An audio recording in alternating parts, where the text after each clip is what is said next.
continue to call for a return to humanitarian pauses. We're going to keep participating in urgent international efforts towards a sustainable ceasefire. I do not support an unconditional call for a ceasefire. I don't believe the majority of my constituents support an unconditional call for a ceasefire. I think it's the right approach. What we really want to see, though, is lasting peace. I understand why the government has come to the decision that it has. What I'm saying is that I have concerns. I welcome and I am grateful that Canada voted in favor of a ceasefire. Mixed reaction, as you heard there, within the Liberal caucus today after the government took a major foreign policy turn, joining with Australia and New Zealand to call for a humanitarian ceasefire in the Israel-Hamas war and voting for one at the United Nations yesterday. Prime Minister Trudeau had previously rejected calls for a ceasefire, arguing Canada must recognize, Israel's right to defend itself after the October 7th Hamas terror attack. But after 2 months of war and a growing humanitarian crisis in Gaza, that UN resolution passed with wide-ranging support. The U.S., however, notably still opposing both the ceasefire and the resolution. At a fundraising event yesterday, though, President Joe Biden said he's warned Israel's leaders that the country is losing international support because of, quote, indiscriminate bombings. The White House was asked about those comments today. The President was expressing concerns again, as I said, about the civilian casualties that we've seen. And again, it's reflective of our constant efforts to urge the Israelis to be as precise and careful as possible. And again, we know they've stated their intent to reduce civilian casualties, and they have acted on that. David Cohen is the U.S. ambassador to Canada. Hi, Ambassador Cohen. Good to have you back in studio. Great to be back on the air. Thanks for inviting me. I appreciate you making the time. I want to start off with the war between Israel and Hamas, and specifically what happened at the UN yesterday. When the U.S. vetoed a resolution calling for a ceasefire at the Security Council, the deputy ambassador to the UN said the resolution would, quote, only plant the seeds for the next war. Do you feel that that's what the General Assembly's resolution did? So I think the United States position on this is pretty clear. Everyone wants this war to end. I mean, the continued loss of civilian life is just unacceptable. The humanitarian crisis that's being created is just intolerable. The question is how you accomplish that. And I think the United States and the President have made it perfectly clear that we don't believe that a unilateral ceasefire that would allow Hamas to regroup, that would not require the immediate return of all hostages, would not require Hamas to put down their weapons, is not the way to end this war. So I think that the strategy that the President and the United States have adopted, which is to start with the premise that this was started by an illegal and horrific act by Hamas to have a terrorist attack on Israel on October 7th, that Israel has the absolute right to defend itself, consistent with international norms. And if those international norms are being breached, there are ways to address that, which the President and the United States are trying to do.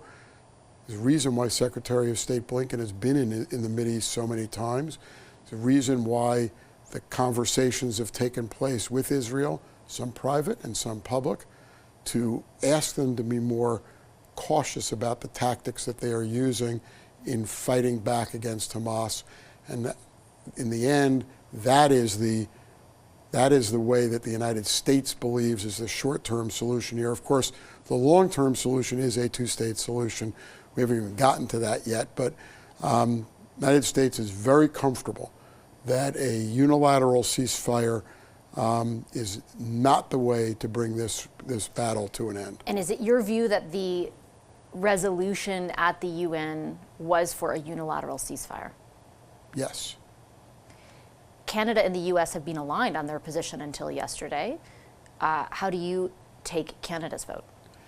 So I've said on your air on multiple occasions, Canada has sovereign rights as a country. The fact that we are the closest of partners, allies, and friends does not mean that we're going to agree 100% of the time on everything. There are a lot of things in that resolution that the United States does agree with. And there are just things there are things that are missing from the resolution, and in the end, the United States does not think that a ceasefire along the structure that is proposed in that resolution is going to bring this war to an end. And so, Canada has a right to make its own decisions and its own determinations. By the way, just as Israel has the right to make its own decisions and determinations. And we have the right, for example, for Israel, for the president to caution Israel that the tactics that it is using are running the risk of losing international support for its position. And we also have the right to be able to have conversations with Canada when we may disagree with certain steps that they're taking, but our overwhelming preference for those conversations with a friend like Israel or a friend like Canada is that they would take place in private. You spoke about the caution that President Biden is applying in the kinds of conversations, for example, that Secretary Blinken has had. I wanted to put a quote to you from last night. One way I heard the president's remarks characterized as his, quote, harshest criticism yet. He pointed out, as you have said, that Israel doesn't just have the U.S.'s support, but Europe's as well, and, quote, most of the world. But he said they're starting to lose that support by the indiscriminate bombing that takes place. Is Israel at risk of losing not broadly international support, but more specifically U.S. support if that indiscriminate bombing, as the president describes it, does continue to take place? So I don't want to focus on the words.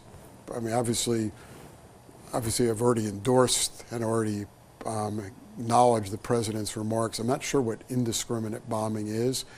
I don't think Israel is at risk of losing the support of the United States. The United States just believes too strongly in the importance of Israel in the Mideast. They're more than our closest ally in the Mideast. I think that support is going to be there. The question is the enthusiasm of the support, and whether the support is going to come with comments like the president's comment that you have to be careful about the tactics that you are using in fighting back against Hamas. You have every right to fight back against Hamas, but you must be judicious in the force that you are using, or else you risk losing support around the world. I think that is what our president is so good at. He has left no doubt as to the United States' continuing support of Israel, but he has also expressed his personal concern, the concern of the country for the humanitarian impact, the impact on civilians, for the tactics that Israel has chosen to use in fighting this war.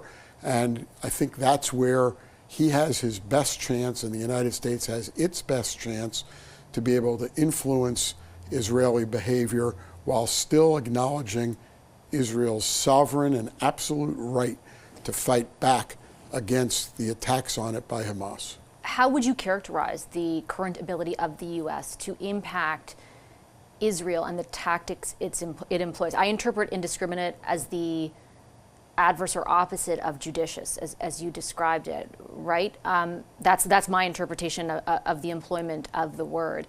There are disagreements around the cabinet table from everything I've read in Israel about the tactics that are being employed. There are those who support that indiscriminate bombing, and then there are those who are pushing back. To what degree do you think the U.S. can impact that? I do think that the United States, by virtue of its long-term friendship and relationship and support of Israel, has the ability to impact the way in which Israel fights back. But I think the United States recognizes, and all of your viewers should recognize as well, that Israel didn't start this war. Israel doesn't want to be in this war. They have to have some room to be able to wage a defense against these horrific attacks by Hamas, which have killed many Israeli civilians as well. And I think as a friend, as an ally, as a as a significant supporter of Israel through military equipment and military aid, the United States will retain an ability to be able to have the kinds of conversations that it is having with Israel and continues to have with Israel, encouraging it, reminding it that the support for Israel's right to defend itself is conditioned on Israel behaving in accordance with international norms and standards. And I think that is the strength and the ability that the President, Secretary of State Blinken, National Security Advisor Sullivan, who make continuous visits to Israel, communication with Israel, that is the influence that they have. Is there, just final question before I let you go, Ambassador, is there any impact more largely, do you think, on the thing we started off talking about, which is the difference in posture at the UN between the US and Canada, on the overall relationship between our two countries? This is kind of our final interview of the year. We often talk about the tone and tenor of that relationship. Has this impacted it in any way? So I always answer that question by saying that the US-Canada relationship is sufficiently long, sufficiently enduring, sufficiently deep, and sufficiently widespread that I don't think that any of the issues that we have raised, including this issue, will create injury to that relationship. And I think that's still the way I feel. Okay, Ambassador, I will leave it there. I appreciate your time as always. Thank you and happy holidays. Thank you. Thanks for having me on the air. Happy holidays to you and your viewers.